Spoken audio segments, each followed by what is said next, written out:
BRS నేతలపై MP Chamala Kiran Kumar Reddy ఆగ్రహం వ్యక్తం చేశారు. గత 10 ఏళ్లలో బీఆర్ఎస్ చేస్తుందేమీ లేదని మండిపడ్డారు. కాంగ్రెస్ 2 ఏళ్లలో ఎంతో అభివృద్ధిని చేస్తుందని అన్నారు. ప్రభుత్వం ప్రజాపాలన ప్రగతి ప్రణాళిక 99 రోజుల కార్యక్రమాన్ని ప్రారంభించినట్లు చెప్పారు. సంక్షేమం అభివృద్ధి దిశగా కాంగ్రెస్ ముందుకు వెళ్తున్నట్లు తెలిపారు. కాంగ్రెస్ ప్రజల్లో ఉండకుండా హరీష్ రావు, కేటీఆర్లు కుట్రలు చేస్తున్నారని చామల విమర్శించారు. ప్రభుత్వం ఈ రోజు నుంచి ప్రజాపాలన ప్రగతి ప్రణాళిక అనే ఒక కార్యక్రమాన్ని 99 రోజులు తీసుకోవాలని ముఖ్యమంత్రి రేవంత్ రెడ్డి గారు, ఎందుకంటే మొన్ననే మున్సిపాలిటీలలో వార్డు ఎన్నికలు, గ్రామ పంచాయతీలో సర్పంచ్ వార్డు ఎన్నికలు జరిగినాయి.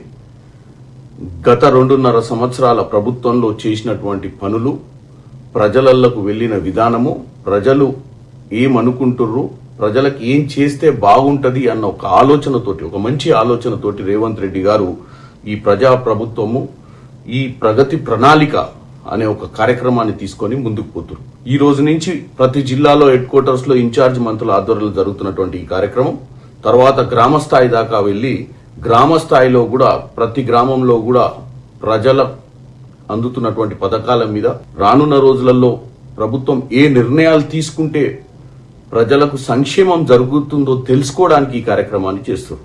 మేము ప్రగతి ప్రణాళికతో ముందుకెళ్తున్నాం. మీరు గతంలో ప్రగతి భవన్ పెట్టి ప్రగతి లేని రాష్ట్రాన్ని 10 ఏళ్లు పరిపాలించి అప్పుల రాష్ట్రంగా చేశారు. ఏ రోజు కూడా ఫామ్ హౌస్ మీరు మీ కుటుంబ సభ్యులు మాట్లాడుకోలేదు తప్ప మీ మంత్రులతో మాట్లాడింది లేదు, మీ ఎమ్మెల్యేలతో మాట్లాడింది లేదు, కింద ప్రజల దగ్గరికి పోయి వాస్తవాలు తెలుసుకున్న పరిస్థితి లేదు. ఈ రోజు మేము 2.5 సంవత్సరాల అధికారంలోకి వచ్చిన తర్వాత ఎన్నో సంక్షేమ పథకాలు తీసుకొచ్చి ఇంకా కొన్ని తేవాల్సినవి కూడా ఉన్నాయి. అవి తేకపోవడానికి కారణం కూడా ప్రజలకు వివరిస్తాం. ఎందుకంటే మిగులు రాష్ట్రంగా ఉన్న రాష్ట్రాన్ని అప్పుల రాష్ట్రం చేసి ఎన్ని చీకటి జీవోలు తీసి ఏమేమి అప్పులు చేశారో కూడా తెలియని పరిస్థితిని మీరు సెక్రటేరియట్ లో మా నాయకులు, మంత్రులు, మా ముఖ్యమంత్రి రేవంత్ రెడ్డి గారు మంత్రులు సెక్రటేరియట్ కి వచ్చిన తర్వాత తెలిసింది. మీ పాలనలో ఇరిగేషనే కాకుండా సివిల్ సప్లైసే కాకుండా ఎక్కడెక్కడ బకాయిలు పెట్టిపోయారో, ఎంతమంది జీతభత్యాలు కూడా బకాయిలు పెట్టిపోయారో, వాళ్ళ పెన్షన్లు బకాయిలు పెట్టిపోయారో తర్వాత తెలిసింది మాకు. ఈ రాష్ట్రాన్ని గాడిలో పెట్టడానికి రేవంత్ రెడ్డి గారు రాత్రి పగలు మంత్రులతో పాటు పనిచేస్తున్న విషయాన్ని తెలంగాణ ప్రజలు గమనిస్తున్నారు. మీరు రోజు మాట్లాడినంత మాత్రాన ఈ ప్రభుత్వం పడిపోదు. మీరు రోజు మాట్లాడినంత మాత్రాన ప్రజలు ప్రభుత్వం గురించి తప్పుగా